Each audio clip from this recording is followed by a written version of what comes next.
Hey guys, welcome back to Beast Quest, Series 29, Kalderon the Iron Bear.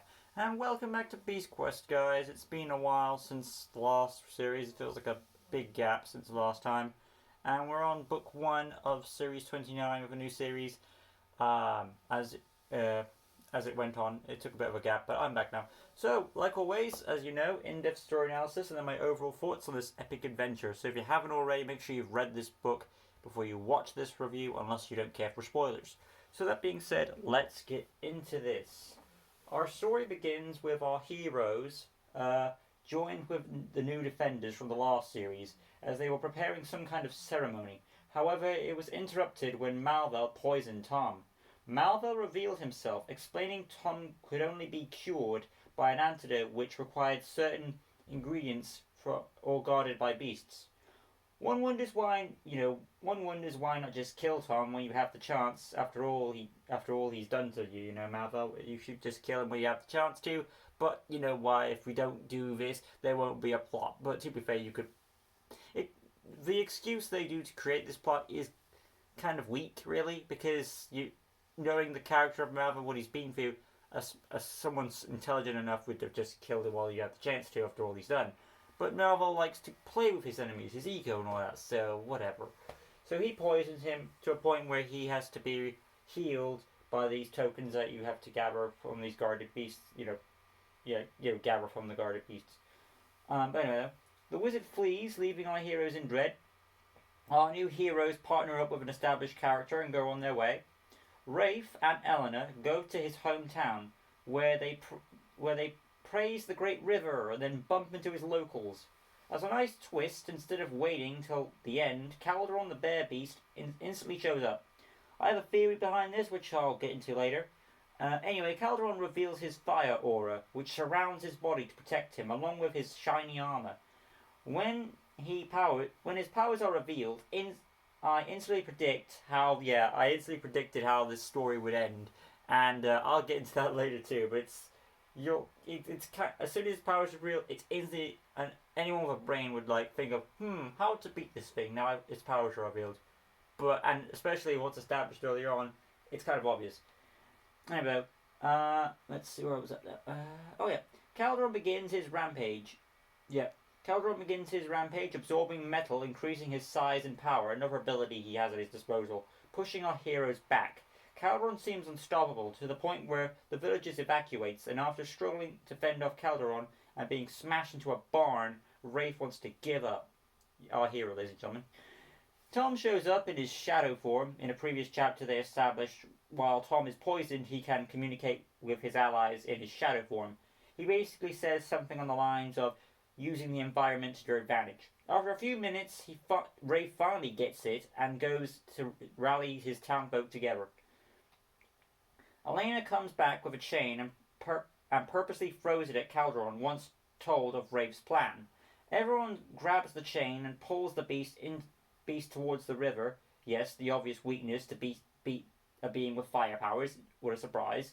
Also, metal and wet fur would increase his weight, helping drag down Kalderon.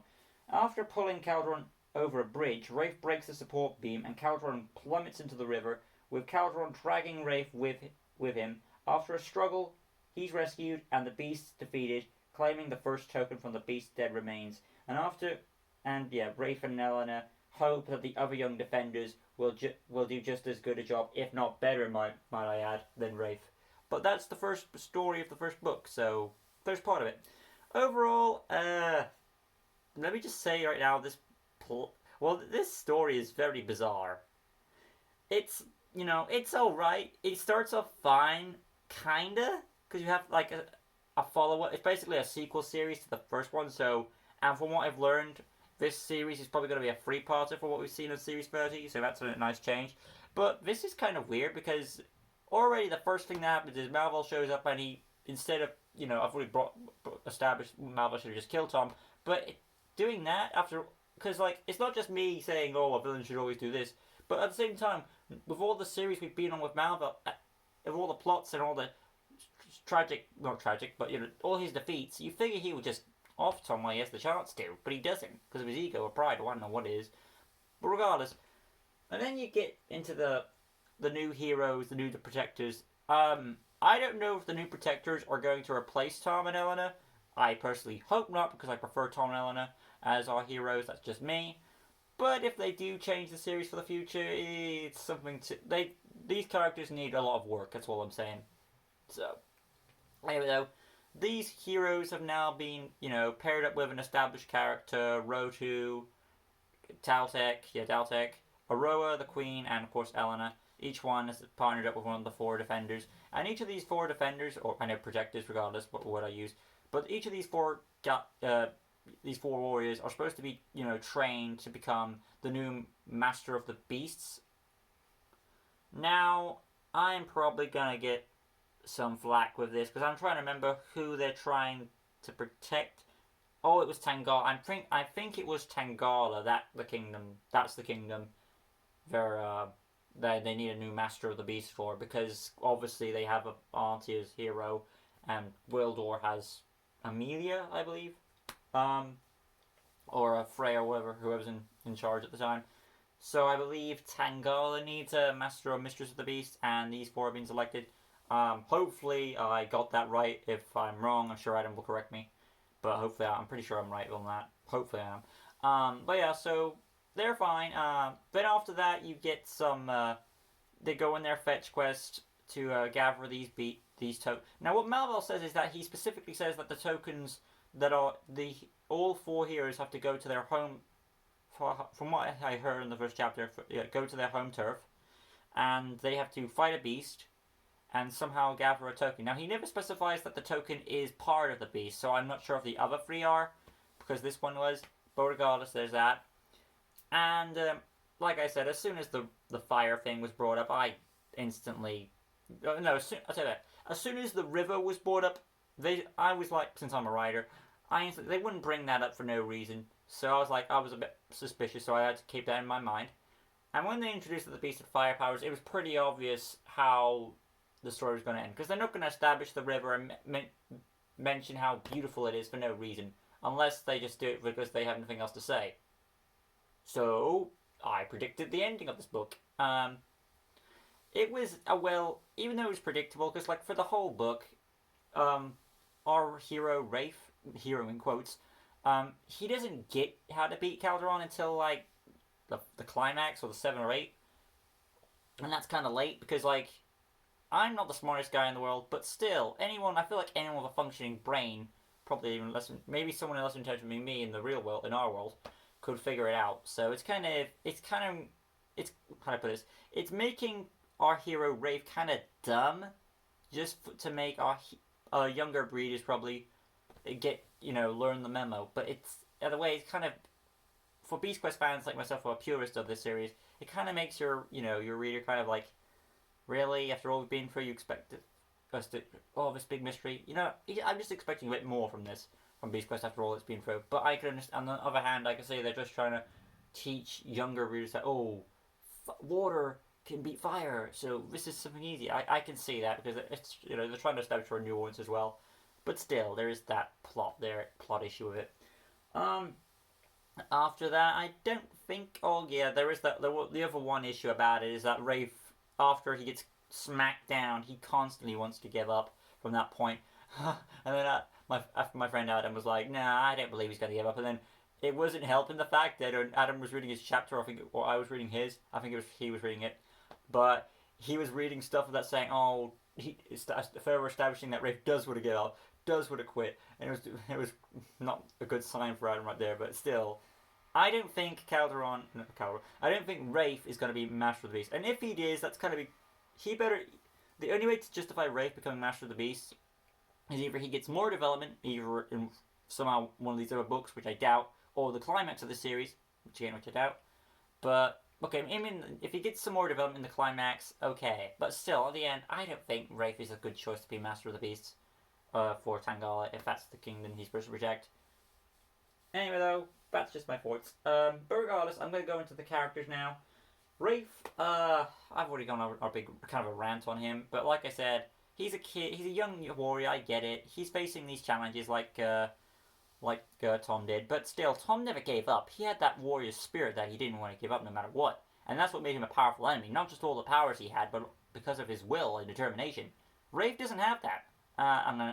Understandably, I get that. He's scared and he's new. But he wouldn't, take on this mantle for this competition if he didn't have the courage. You know what I mean? So it's kind of awkward, and especially since we've established him to be involved in a quest from the previous series, you figure he'd be a bit more prepared after this. But no, we don't get that. He's just... Realistically, in all truthness, he goes to his place, establishes what's there, and after meeting the locals, he meets the beasts. We establish the beast powers, which I'll get to when I get to Kalderon. But to be fair, I've already established the powers, but my point is I'll get to Kalderon again. But anyway, though, he fights the beast, gets his ass kicked in 2 chapters, literally, because nothing really... All that happens in those 2 chapters is that we establish Kalderon's powers, and it's more praising the beast and putting down Rafe. And I get it, they're trying to do the underdog thing, but still, it felt more like Rafe was kind of puny and giving up. And that's basically what he did. He just got his... After 2 chapters of getting his butt kicked, he's like, oh, I quit. And it takes Tom, of all people, the person who's sick, mind you, to tell him to, hey, you've got to do this kind of thing, but I can't tell you the answer because that's not right. I have to let you figure it out for yourself, even though it's pretty obvious. And, it is. And the fact that this guy needs help he needs persuasion from Tom not to give up, that's kind of weak. I mean, I prefer when I would prefer if the new hero finds a way to beat it himself, giving proof why he should be a worthy leader. Because, okay, Series 28, I believe, yeah, Series 28. That was the hero. That wasn't really about the heroes. It was more the defenders in the last series were more of a plot point to rescue, like the tokens for this series. So that's what I say up there. Now they're established characters, you want to give them development, and as of right now, it's kind of a weak thing for Rafe. So I hope for better for him in the climax. I don't expect anything in the hero books. But anyway, moving on. Elena, that's how I pronounce her name. Elena, she doesn't get much to do, but I am glad she was partnered with Rafe, because if Elena is one of the strongest characters ever, and the fact that she's partnered with Rafe probably helps balance it out, because if we didn't have her, and we had someone like Rotu, probably, we'll get to him probably, Aroa, I don't mind, Daltic's alright, but Elena, I'll get it mixed up, but regardless of what I call her, Helena is probably the best choice, because she's the strongest of those characters that I've established. So it was probably the best choice to put him in. And of course, as you can tell by the cover, they're trying to fool you that this male character on the cover is Tom by trying to make him look like him, and they kind of do the same thing with some of the other books. But it's not. It's a nice little trick, but it's there. But, Elena does a few moments there. She uses the chain. She tries to convince Rafe not to give up as best as she can and helps support him. So I think she's a good mentor figure. And it shows that I feel like she would be a very good choice to inspire others. So if anything, this book helps develop Elena more than it does Rafe. So there's that for you. Malville, he's basically, he is the main villain of this series again, because they're trying to do a 3-parter series for a nice change. It's not the best series to focus on that deserves a 3-parter in my opinion, from what we've established so far. But yeah, right. It is nice to see Malville back again, but for this book, he's just there to establish exposition of what the plot is. That he's got these beasts, probably from the Netherworld, which I'm assuming, and then he's going to put these new heroes against these beasts, so they can, I don't know why, because maybe he thinks they're weak, which this Rafe isn't really showing any cases, because it seemed like he was weak, and, that it took, that he can beat these weak people, and he can finish off Tom. But again, I've established earlier that he should just kill Tom when he had the chance.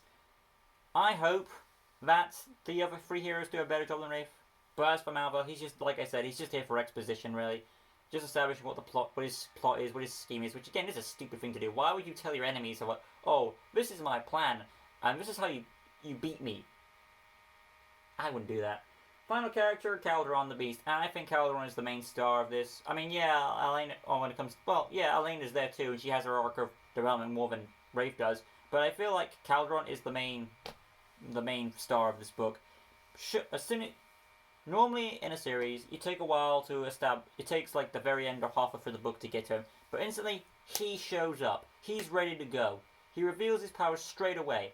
Aura of Firehouse. Now, normally it's not a good idea. I said in the book, well, I said I was talking to Adam, that it wasn't really good to establish your powers already, because you want to hide your abilities as best you can until the right moment. However, in this case, I can see why now, because by revealing his powers, it gives him a sense of making the hero fear him more. In a way, for Rafe, it kind of worked. Well, yeah, so in a way, for Rafe, he kind of did weaken him a bit. And then when he got to his absorbing metal, where he was able to grow in size and increase his power, there's that too. And they also mentioned something about his eye color changing, I guess from green to red at points. So there was that nice feature as well. His armor makes him pretty cool, and I would say Kalderon is an angry beast, despite the. But I think angry beasts are kind of dumb. I think the anger works to his advantage because, while angry beasts tend to be dumb, he kind of feels like a mix between two beasts. Kind of like one of those ultimate like a big power weapon type beast like Kalderon, I talked to him about, and also a mix between Blood Bowl where he's got this armor protecting him. So there's that too. But as I said, he's instead of the anger being his weakness, in a way it boosts his strength by making his aura stronger. This fire aura that protects him, and then he's got this the metals protect him as well, along with his special ability which allows him to absorb metal. Anything metal, he'll absorb it into him, and it will make him grow in size and power. So in a way, his rage is more of a boost factor than it is a weakness. It isn't until the end where his own. I mean, if anything is his weakness, it's his own weight, really. It's his own weight and power that is his weakness. So how to put this? His greatest strength is his weakness, because like I said, he has this fire aura. He has to protect him, but he also has this ability where he absorbs metal and he gains size and power. And while that is a good strength and all, the bigger and heavier he gets, the more weight you're putting onto himself. So by putting him on that bridge, it was kind of a bad idea.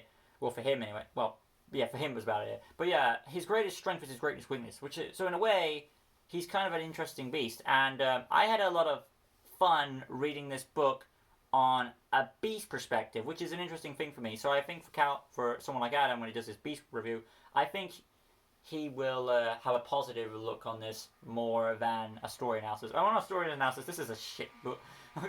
Okay, it's a shit book in a kind of way, but it's a bad thing in a fun way. Well, like the answers and you roll your eyes, laughing like, come on. So in a way, it's kind of like a little. Like, let's say, I don't know, alcohol maybe? Like a little drink. A little drink you're not supposed to have, but it's okay to have one. On a one-off. Personally, I don't drink at all. And the way, it's got a predictable plot, and it makes you roll your eyes. And so in a way, it's fun in a way. So it's so bad it's good type situations. Overall, though, Kalderon the Iron Bear, it is a mixed review for me. It is bad, it is predictable, but in a way it's kind of fun. So depending on how the others go, I'm curious to see how this series goes. While Series 28 was kind of meh to me, I think Series 29 is slowly trying to transition to that. So hopefully it gets better. Overall, I think I did a good job on this review and analyzing on a story perspective, as well as trying to establish a few beast points. And I think I did a good job. I'm looking forward to the other Beast review when I get to it with Adam today, so hopefully that'll be great. Thank you all for watching, hope you guys enjoyed it, and I'll see you guys in the next book when I review that. Till next time, like always, peace out.